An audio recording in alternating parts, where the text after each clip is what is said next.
Film diawali dengan perjuangan seorang wanita bernama Pavala Cody yang berusaha untuk bertahan hidup dari kematian yang ada di hadapannya. Ayah Pavala Cody yang bernama Faira Kanu menangis meratapi nasib malang yang menimpa putri kesayangannya. Film kemudian bergeser pada kejadian beberapa bulan kemudian. Faira Kanu adalah orang tua tinggal yang membesarkan Pavala Cody dari kecil. Mereka tinggal di rumah yang sederhana. Setiap harinya Kanu selalu berjuang dengan sangat keras untuk menghidupi putri kesayangannya itu. Bahkan segala permintaan Pava selalu dipenuhi oleh Kanu. Kanu melakukan hal itu karena takut pada Pava yang merupakan orang yang sangat temperamen. Pava selalu memarahi Kanu setiap kali dia merasa terganggu. Walaupun sifat Pava yang begitu, tapi dari lubuk hati yang terdalam, Kanu tetap menyayangi Pava. Suatu ketika Kanu meminta Pava untuk segera menikah. Karena diketahui umur Pava memang sudah terbilang cukup untuk menikah. Kanu merayu Pava untuk berdoa di sebuah kuil milik keluarganya, berharap doa itu akan dikabulkan dan Pava bisa segera bertemu dengan jodoh tercintanya. Tapi usulan Kanu itu ditolak. Pava hanya ingin hidup bersama sang ayah sambil merawatnya. Penolakan Pava itu membuat Kanu sangat sedih. Pava yang tak tega melihat kesedihan ayahnya itu kemudian berubah pikiran. Dia akan menuruti permintaan sang ayah. Singkat cerita, Kanu dan Pava kemudian pergi ke rumah bibinya untuk meminjam sebuah mobil. Diketahui, bibi Pava adalah pemilik perusahaan taksi online yang beroperasi di wilayah tersebut. Kanu kemudian menyampaikan maksud kedatangan itu, tapi bibi Pava malah menolak permintaan Kanu. Dia menolaknya dengan cara yang halus. Dia berkata kepada Kanu bahwa saat ini dia tidak memiliki mobil yang sedang kosong. Semua armadanya lagi aktif beroperasi. Jika Kanu memang ingin pergi ke sana, maka Kanu bisa memesan taksi online miliknya dan akan didiskon setengah harga. Kanu yang mendengar hal tersebut merasa direndahkan, tapi dia tak mampu berkata apapun. Tapi di sisi lain, kata-kata bibinya itu menyinggung perasaan Pava. Pava menjadi sangat kesal. Dia lalu mengungkit semua kebaikan sang ayah yang ikhlas membantu bibinya itu. Saat masih menjadi orang yang susah, dulu ayah selalu mengurus bibinya saat masih kecil. Ayah juga selalu membantu bibi hingga bibi bisa menikah. Bahkan modal awalan bibi dalam mendirikan perusahaan taksi online ini adalah modal dari sang ayah. Pava sangat marah ketika ayahnya direndahkan. Pava juga bersumpah kepada bibinya bahwa dia bersama ayahnya akan membangun perusahaan taksi online yang jauh lebih besar dan akan mengalahkan perusahaan taksi online milik bibinya. Di sisi lain, seorang ibu rumah tangga tampak sedang ditinggal oleh suami yang akan pergi bekerja. Sang ibu kemudian masuk ke dalam apartemennya dan memainkan komputer miliknya. Tapi tak lama kemudian seorang datang mengetuk pintu. Dia lalu berjalan untuk membukakan pintu. Tapi ketika pintu dibuka, dia sama sekali tak mendapati seseorang yang ada di sana. Sang ibu kemudian keluar untuk mencari orang tersebut. Karena tak kunjung menemukannya, ibu itu kemudian kembali ke dalam apartemen dan kembali memainkan komputernya. Namun tiba-tiba seseorang sudah di belakangnya. Orang itu adalah Mukesh Yadav, seorang mandor bangunan yang menguping pembicaraan ibu itu dan suaminya yang ingin membeli apartemen. Yadav mengetahui bahwa ibu itu menyimpan emas yang banyak di apartemennya. Oleh karena itu dia ingin merampoknya. Dalam menjalankan aksinya, Yadav dibantu oleh pawan orang yang berpura-pura menjual selimut Rajasthani. Padahal dia aslinya sedang memata-matai situasi di apartemen itu. Dan juga Aksa yang berpura-pura menjadi penjual panipuri padahal petugas untuk memata-matai keseharian sang ibu. Mereka bertiga kemudian menyiksa ibu rumah tangga itu tanpa belas kasihan sedikit pun. Sang ibu yang tak berdaya kemudian diperkaos secara bergantian hingga tewas. Mereka bertiga kemudian pergi sambil membawa emas dan barang-barang berharga lainnya. Keesokan harinya polisi datang ke apartemen itu menyelidiki kasus kematian ibu itu. Seorang inspektur yang kita sebut saja sebagai Inspektur Prakas datang untuk menangani kasus ini. Dia melihat sekeliling apartemen itu dan menyimpulkan bahwa ini adalah kasus perampokan. Dan sang ibu tewas setelah disiksa dan diperakaos dengan brutal. Inspektur Prakas terus melihat sekelilingnya berharap ada petunjuk yang bisa dikembangkan. Ternyata para penjahat itu malah meninggalkan selimut Rajasthani di sana. Selimut itu kemudian digunakan oleh inspektur sebagai petunjuk awal untuk mengembangkan kasus ini.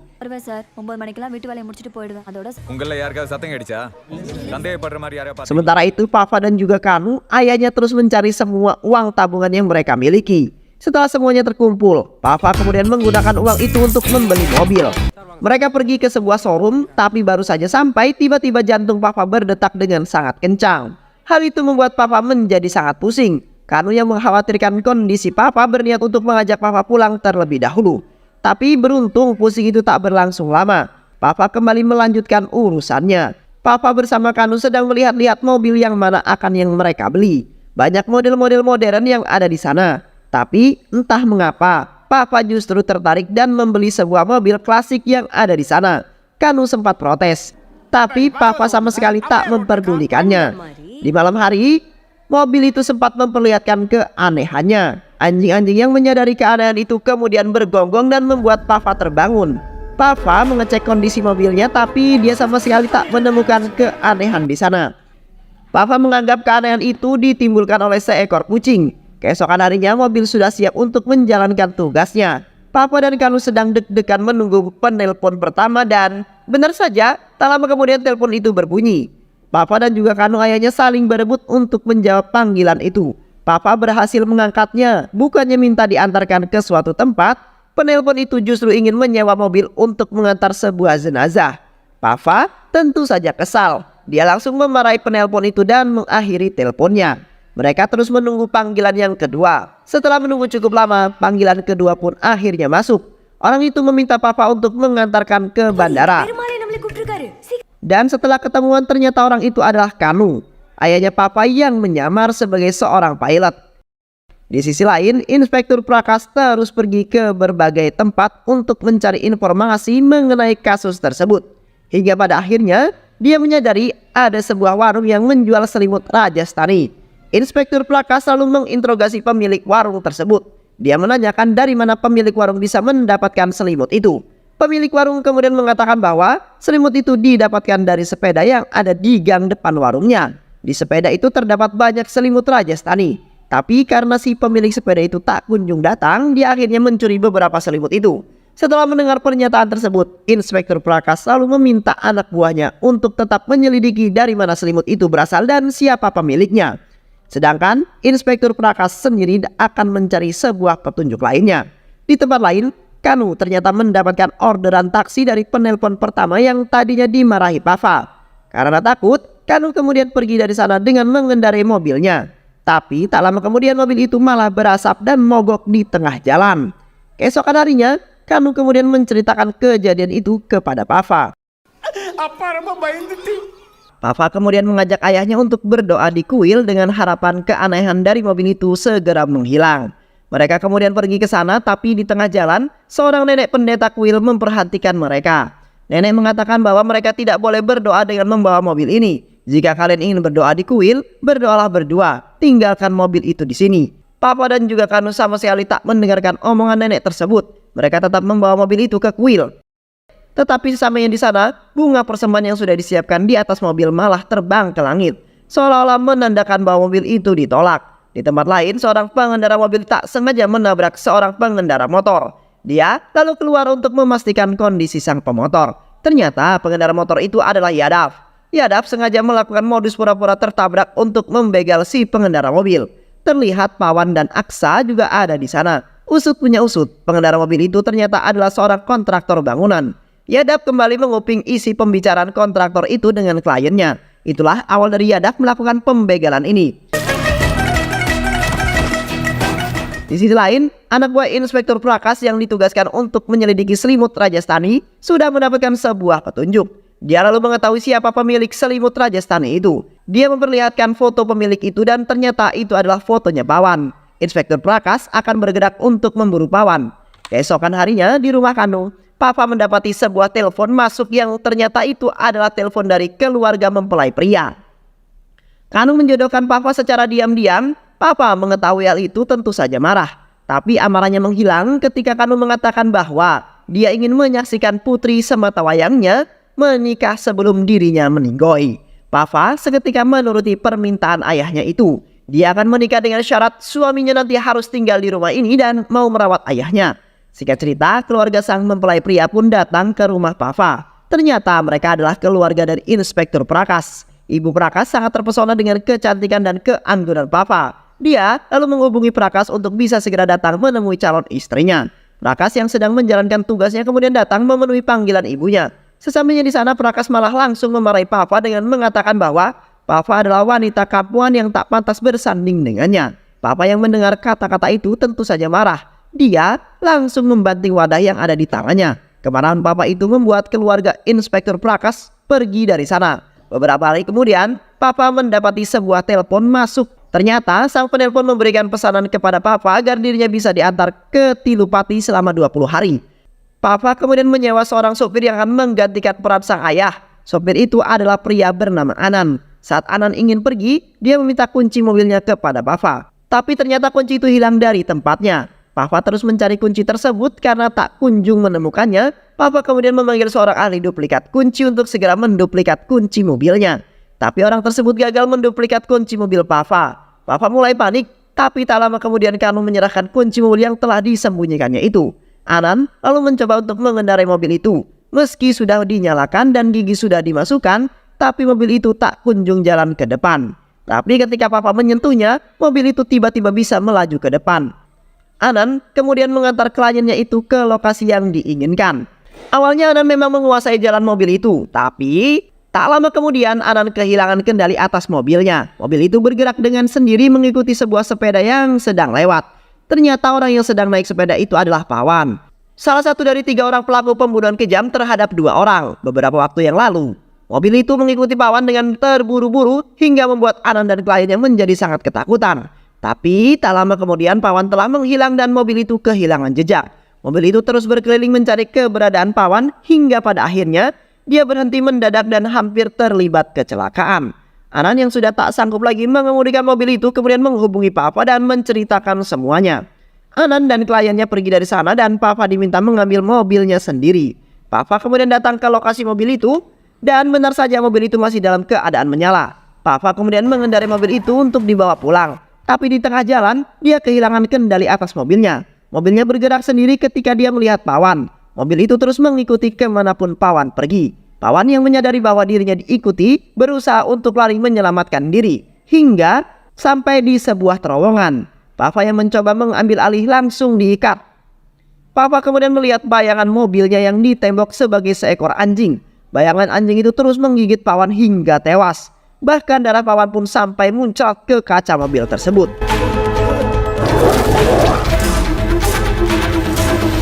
Setelah Pawan mati, kendali pada mobil itu mulai menghilang. Papa kemudian pulang meninggalkan mobilnya di sana. Papa meneguk sebotol air putih untuk menenangkan dirinya. Tapi tak lama kemudian terdengar suara klakson dari kejauhan. Ternyata mobil Papa pulang dengan sendirinya. Mobil itu lalu berjalan ke belakang rumah tempat biasa dia diparkirkan. Mobil itu bahkan bisa membersihkan dirinya sendiri dari noda darah yang menempel. Bukannya tenang, kini Papa malah semakin takut dengan keanehan mobil tersebut. Di sisi lain, polisi menemukan jasad Pawan di terowongan itu. Inspektur Prakas menyadari bahwa mayat itu adalah mayat Pawan, orang yang sedang dicari dirinya. Pawan tewas dengan cara yang mengenaskan. Inspektur yang menyelidiki TKP tak sengaja menemukan tutup tangki radiator mobil klasik di sana. Usut punya usut, ternyata Mukes Yadav dan Aksa juga ada di sana untuk menyaksikan mayat Pawan. Inspektur Pawan kemudian memeriksa CCTV di sekitar terowongan. Tapi anehnya CCTV itu mendadak error dan tak merekam saat-saat pembunuhan itu terjadi. Keesokan harinya, Papa bersama Kanu kembali membawa mobil itu ke sebuah kuil untuk menemui nenek pendeta. Mereka menanyakan tentang keanehan yang terjadi pada mobil ini. Nenek pendeta kemudian menjelaskan bahwa mobil ini sudah dirasuki oleh arwah seekor anjing. Tapi entah mengapa arwah ini justru terhubung dengan Papa. Dia tidak akan hilang sebelum Papa membantu arwah itu menyelesaikan masalahnya. Nenek pendeta itu kemudian memberikan koin yang sudah dijampe-jampe kepada Papa. Dia meminta agar koin itu Papa tempelkan di mobilnya. Koin itu akan menampung sang arwah ketika masalahnya sudah terselesaikan. Papa kemudian memberikan sesembahan bunga kepada mobil itu.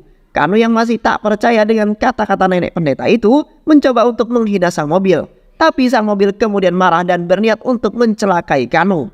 Papa yang sudah muak dengan semua ini kemudian menanyakan kemauan dari mobil tersebut. Mobil itu kemudian membuka pintunya dan mempersilahkan Papa untuk segera masuk. Mobil itu kemudian membawa Papa pergi ke suatu tempat. Ternyata mobil itu membawa Papa ke sebuah rumah kosong. Dan di saat Papa turun dari mobil tersebut, dia melihat seorang kakek yang bereaksi seolah-olah mengenali Papa dan juga mobilnya. Papa kemudian bertanya, apakah sang kakek mengenali dirinya dan mobil itu? Tentu saja aku mengenali kalian. Kakek itu kemudian menceritakan kepada Papa tentang kisah seekor anjing yang bernama Dora. Dora adalah seekor anjing yang ditemukan oleh cucunya yang bernama Arti. Kala itu, Dora adalah seekor anjing kecil. Arti menemukan Dora yang sedang terbaring tak berdaya di pinggir jalan. Arti kemudian merawat Dora hingga tumbuh besar. Mereka selalu menghabiskan waktu bersama. Dora menyayangi Arti seperti Arti menyayangi Dora. Ketika Arti sakit, maka Dora juga pasti akan sakit. Kemanapun Arti pergi, maka Dora pasti selalu ada bersama dirinya. Suatu malam kakek, Arti dan juga Dora sedang pergi mengendarai mobil klasik miliknya. Tapi di tengah jalan, mobil mereka dihentikan paksa oleh 3 orang pria yang ternyata adalah Mukes, Yadav, dan Pawan. Dan juga Aksa. Mereka bertiga merampok semua perhiasan dan barang-barang berharga milik kakek. Saat mereka akan pergi, salah satu dari 3 orang itu ternyata sange melihat kemulusan pahanya Arti. Mereka lalu menyiksa kakek. Kakek ditarik keluar dari dalam mobil dan dimasukkan ke dalam bagasi. Sedangkan Dora yang melawan, mereka lempar hingga membentur sebuah pohon. Salah satu dari mereka kemudian menangkap Arti dan memperkaosnya. Mereka saling bergantian memperkaos Arti secara brutal. Sementara itu Dora berhasil mengikuti mereka, walaupun dia harus berlari dengan kaki yang depannya sedang terluka. Ketika sudah merasa puas, mereka kemudian meninggalkan mobil tersebut. Mereka lari terpirit-pirit setelah mendengar sirine mobil polisi. Sementara itu Papa yang kebetulan sedang lewat di sana merasa curiga dan ada yang tidak beres dengan mobil tersebut. Papa kemudian menghentikan salah satu dari mereka yang mencoba kabur melarikan diri. Dan ternyata orang itu adalah Mukes Yadav. Mukes Yadav marah ketika Papa berani menghentikan dirinya. Dia kemudian mengambil sebuah patok yang tertancap di tanah dan memukulkan patok tersebut di posisi jantung Papa, yang membuat Papa seketika terjatuh dan tak sadarkan diri. Di rumah sakit, dokter mengatakan bahwa luka serius yang dialami oleh Arti menimbulkan trauma yang sangat mendalam.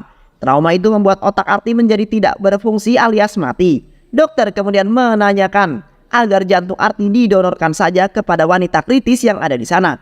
Ternyata Papa berada di rumah sakit yang sama dengan Arti. Akibat dari pukulan patok tersebut membuat jantung Papa menjadi sobek dan terluka. Kakek Arti yang mendengarkan penjelasan dari dokter kemudian menyetujui agar jantung Arti didonorkan kepada Papa. Kakek dan Kanu, ayah Papa, hanya bisa duduk lesu, tak berdaya. Kanu berharap-harap cemas menanti kabar baik dari dokter. Tak lama kemudian, Dora juga datang ke rumah sakit tersebut. Kini, dokter sedang melakukan operasi transplantasi jantung Arti ke dalam tubuh Papa. Harap-harap cemas terlihat dari raut wajah Kanu. Setelah menunggu beberapa waktu, kabar baik pun datang ke telinga Kanu. Dokter menyampaikan operasi telah berhasil dilakukan dan saat itu Papa sedang dalam kondisi yang baik-baik saja. Walaupun begitu, dokter tetap berpesan kepada Kanu untuk tidak membuat Papa marah dan terganggu. Karena dokter takut hal-hal itu membahayakan jantung Papa dan bisa mengancam keselamatannya. Sementara itu, Kanu ternyata sama sekali tidak mengetahui siapa yang telah mendonorkan jantung itu. Dia bertanya kepada dokter, tapi dokter merahasiakannya. Kakek sengaja tak menulis laporannya karena dia tak ingin apa yang menimpa cucunya itu malah menjadi topik hangat bagi media dan menjadi konsumsi publik. Beberapa hari kemudian, jasad Arti sudah dikuburkan. Dora hanya bisa menangis di makam Arti. Semua kenangan yang bersama Arti selalu terbayang di ingatan Dora, termasuk momen-momen bahagia bersama Arti saat sedang di dalam mobil. Dora lalu berada di dalam mobil itu hingga akhirnya mati karena kelaparan. Arwah Dora masuk ke dalam mobil tersebut. Di sisi lain, kakek yang tak ingin kenangan buruk itu selalu ada di benaknya, kemudian memutuskan untuk menjual mobil klasik miliknya itu. Di sisi lain, roh Dora percaya semenjak jantung Arti berada dalam tubuh Papa, maka Arti selalu hidup di dirinya Papa. Itulah mengapa Dora memanfaatkan Papa yang ada di dalam ada jiwa Arti untuk bersama-sama membalaskan dendam kematian Arti. Papa yang mendengarkan kisah tersebut hanya bisa menangis. Air matanya jatuh ke kaca mobil dan membuat Dora menghapus air matanya saat itu juga. Papa kemudian menceritakan kisah ini kepada Kanu, ayahnya, yang membuat Kanu juga ikut menangis. Di tempat lain, Inspektur Prakas sudah memiliki alamat pemilik tutup mobil radiator itu. Dia kemudian pergi ke rumah Papa dan diam-diam menyelinap masuk. Inspektur menyamakan tutup radiator itu ke mobilnya. Dia juga menyamakan jejak ban yang sudah difotonya karena merasa yakin bahwa Papa adalah pelakunya. Inspektur Prakas kemudian menggeret paksa Papa ke kantor polisi. Inspektur memaksa Papa untuk mengakui perbuatannya. Dia melakukan Papa dengan sangat kasar yang membuat Papa hanya bisa terus menangis. Tangisan Papa itu ternyata membuat atasan Inspektur Prakas datang. dia menanyakan kepada Papa mengapa dia terus menangis. Papa kemudian menjelaskan bahwa Inspektur Prakas tiba-tiba saja menggeretku ke kantor polisi secara paksa. Dia juga memaksaku mengakui pembunuhan yang sama sekali tidak pernah kulakukan. Dia hanya bisa berasumsi bahwa aku adalah pelaku pembunuhan cuma berdasarkan dari tutup mobil, radiator, dan jejak ban yang ada di fotonya. Dia tidak memiliki bukti yang kuat, apalagi jejak ban yang ada di fotonya itu berbeda dengan ban mobil yang kugunakan. Atasan Inspektur Prakas tentu saja marah mendengar hal tersebut. Tapi di tengah-tengah momen marahnya itu, Papa tiba-tiba berhenti menangis dan mengatakan kepada Inspektur Prakas bahwa dia adalah pelaku pembunuhannya. Papa kemudian kembali menangis untuk mencari simpati dari atasan Prakas. Dia juga mengancam akan melaporkan hal tindakan semena-menanya ke polisi ini kepada awak media. Atasan yang mulai panik akhirnya membebaskan Papa dari kantor polisi. Tapi sebelum pergi, Papa berbisik pada Inspektur Prakas bahwa dia akan segera menghabisi 2 pelaku yang tersisa. "Hentikan aku jika kamu memang bisa melakukannya," ujar Papa pergi dari sana. Papa terus memikirkan bagaimana cara dia bisa menemukan kedua pelaku yang tersisa. Setelah berpikir cukup lama, Papa kemudian pergi menemui Dora dan bertanya padanya. Tapi Dora tidak merespon pertanyaan Papa karena Papa lupa bahwa Dora belum dihidupkan. Papa kemudian ke dalam mobil dan bertanya kepada Dora yang sudah dinyalakan. "Dora, saat aku membelimu dulu, jantungku tiba-tiba saja berdetak dengan sangat kencang. Apakah itu artinya pelaku pembunuhan juga ada di sana?"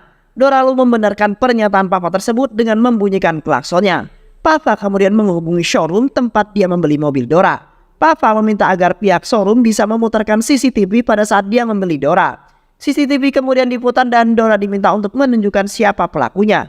Saat rekaman menunjukkan seorang penjual panipuri lewat, Dora memberikan isyarat kepada Papa bahwa itu adalah pelakunya. Ternyata penjual panipuri yang lewat itu adalah Aksa. Papa kemudian pergi bersama Dora untuk mencari informasi tentang keberadaan Aksa. Semua penjual panipuri sudah ditanyakan, namun tidak ada satupun dari mereka yang mengenali ciri-ciri Aksa. Papa kemudian berhenti sejenak untuk memikirkan langkah selanjutnya. Tapi tiba-tiba Dora melihat Aksa yang sedang lewat bersama gerobak panipurinya. Dora tidak bisa mengejar Aksa karena kunci mobil berada di tangan Papa. Tapi ketika Papa masuk dan menyalakan Dora, Dora langsung bergegas pergi mengejar Aksa. Papa tidak mengetahui apa yang sedang terjadi, mengapa Dora tiba-tiba tergesa-gesa. Namun semua kebingungan Papa itu terjawab ketika dia melihat Aksa. Papa kemudian meminta Dora untuk segera menghabisi Aksa dengan cara menabraknya. Tapi Dora malah mundur ke belakang. Ternyata Dora sedang bersembunyi dari Inspektur Prakas yang tiba-tiba lewat di sana. Inspektur Prakas sempat berhenti dan bertanya kepada Aksa, "Hei, siapa namamu?" Tapi Aksa mengatakan bahwa dirinya adalah Asep. Inspektur Prakas kemudian pergi dari sana. Di sisi lain, Papa sudah mengetahui bagaimana caranya dia bisa membunuh Aksa. Di malam harinya, Papa datang menemui Aksa untuk berpura-pura membeli panipurinya. Tapi di saat Aksa lengah, Papa mencatat nomor telepon Aksa dan mencuri kain miliknya. Usut punya usut, ternyata Inspektur Prakas telah memerintahkan anak buahnya untuk membuntuti Papa. Inspektur Prakas kini mengetahui bahwa Papa sedang mengincar seorang penjual panipuri. Inspektur kemudian menyimpulkan bahwa penjual panipuri itu pasti salah satu dari pelaku pembantaian. Papa mulai menjalankan rencananya. Di saat yang bersamaan, anak buah Prakas terus mengintai Papa. Inspektur Prakas meminta anak buahnya itu untuk terus mengawasi Papa. Ternyata aksi anak buah Prakas itu diketahui oleh Papa. Papa berhenti sebentar untuk membeli es krim. Di saat anak buah Prakas lengah, Papa kemudian masuk ke dalam mobil dan sengaja menjepitkan sebagian syalnya sebagai tanda bahwa dia masih ada di dalam mobil. Papa kemudian mengelem beberapa bohlam ciodai dan memecahkannya di dalam kain milik Pawan Aksa. Papa bekerja sama dengan Dora untuk mengelabui polisi. Di sisi lain, Inspektur Prakas terus mencari identitas penjual panipuri yang diincar Papa. Tak lama kemudian, Prakas berhasil menemukannya. Prakas berhasil menemukan identitas dari Aksa dan alamat lengkapnya.